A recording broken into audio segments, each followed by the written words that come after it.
ओम नमो भगवते वासुदेवाय नमः। श्री सूत जी ऋषियों से कहने लगे, विधि सहित इस एकादशी व्रत का महत्व तथा जन्म की कथा भगवान कृष्ण ने युधिष्ठिर को सुनाई थी। सतयुग में एक महाभयंकर राक्षस मूर नाम का प्रकट हुआ। उसने अपनी शक्ति से देवताओं पर विजय प्राप्त की और अमरावती पुरी से नीचे गिरा दिया। बेचारे देवता मृत्यु लोक की गुफाओं में निवास करने लगे और कैलाशपति की शरण में जाकर दैत्यों के अत्याचारों को तथा अपने महान दुख का वर्णन किया। शंकर जी कहने लगे, आप भगवान विष्णु की शरण में जाइए। आज्ञा पाकर सब देवता क्षीर सागर में गए। वहाँ शेष शैया पर भगवान शयन कर रहे थे।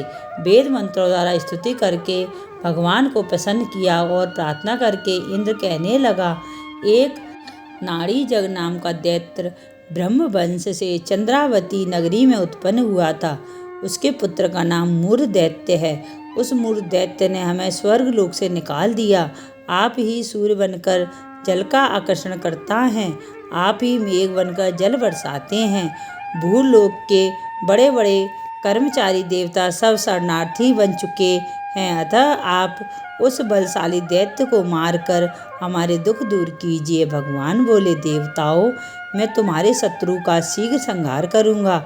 आप निश्चय होकर चंद्रावती नगरी पर चढ़ाई करो, मैं तुम्हारी सहायता करने को पीछे से आऊंगा। आज्ञा मानकर देवता लोग वहां आए जहां युद्ध भूमि में मूर दैत्य गरज रहा था। युद्ध प्रारंभ हुआ, परंतु मूर के सामने देवता घड़ी भर न ठहर सके। भगवान विष्णु भी आ पहुँचे। सुदर्शन चक्र को आज्ञा दी, शत्रुओं का संहार करो। चक्र ने चारों ओर से सेना की सफाई कर दी। एक मूर दैत्य का सिर न काट सका और न गदा उसकी गर्दन तोड़ सकी। भगवान ने सारंग धनुष हाथ में लिया।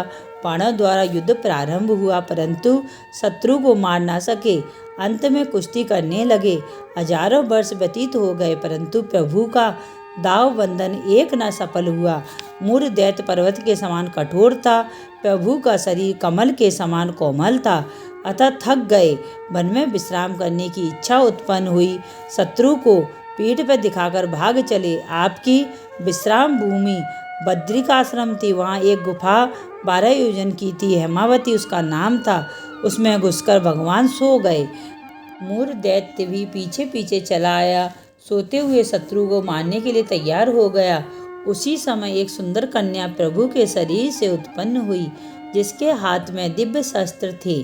उसने मूर के अस्त्र शस्त्रों को टुकड़े टुकड़े कर दिया, रथ भरे तोड़ दिया। फिर भी सूरवीर ने पीठ न दिखाई। कुश्ती करने को कन्या के समीप आया। कन्या ने धक्का मारकर गिरा दिया और कहा, यह मल्ल युद्ध का फल है। जब उठा तो उसका सिर काट कर कहा, यह हठ योग का फल है। मूर की सेना पाताल भाग गई। भगवान निद्रा से जागे तो कन्या बोली, यह दैत्य आपको मारने की इच्छा करके आया था। मैंने आपके शरीर से उत्पन्न होकर इसका वध किया। भगवान बोले, तुमने सब देवताओं की रक्षा की है। मैं तुम पर प्रसन्न हूँ, वरदान देने को तैयार हूँ। जो कुछ मन में इच्छा हो प्रकट मांगो।